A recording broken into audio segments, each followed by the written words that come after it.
So what does it look like to be a father?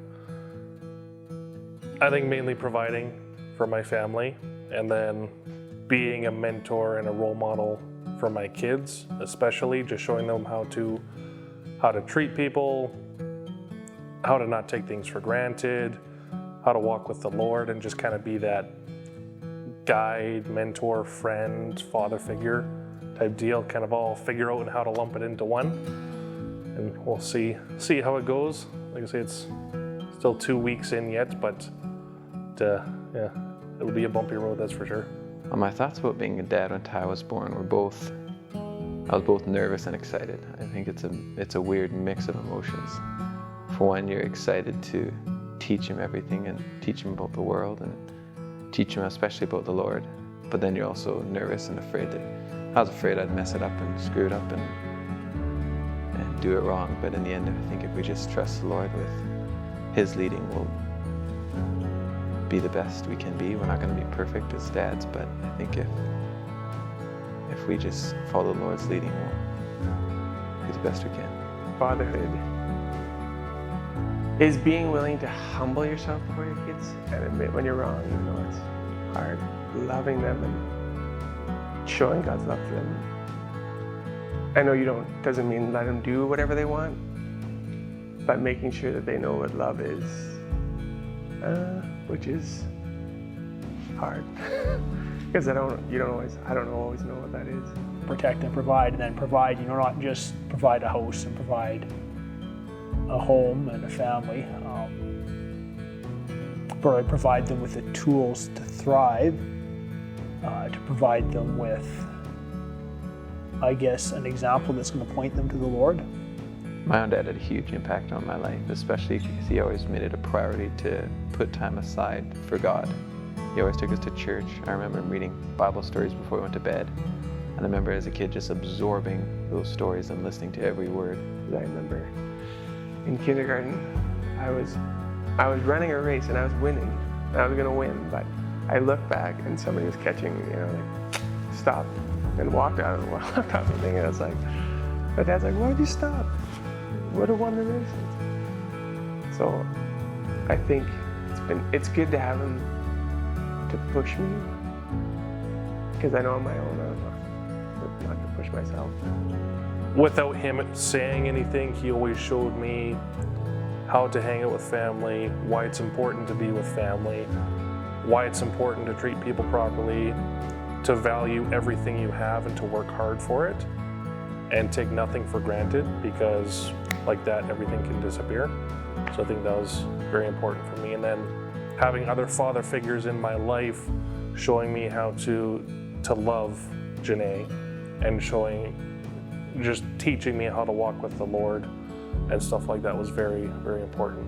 I remember him as someone, he played the guitar wonderfully and had a really good voice. And it embarrassed him a little bit because he would get attention over that. And occasionally in our church he would sing solos.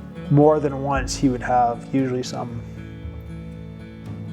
older woman come up to him like, you have an amazing voice. Do you ever think about recording that? And it embarrassed him. It was really kind of funny to watch because he didn't like the spotlight at all.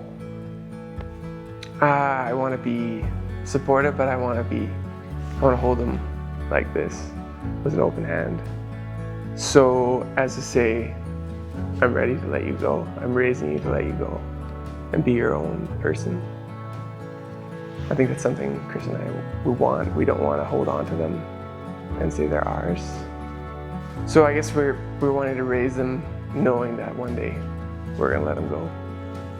I think my greatest fear of being a dad is that Ty would not choose to follow the Lord, but I know that in the end everyone has their free choice and will make their own decision, and I have to just trust the Lord with him. I find it a lot more difficult to trust the Lord with Titus than I do myself sometimes, and his working in Titus's life is a lot more scary than God's working in my life a lot of times. So.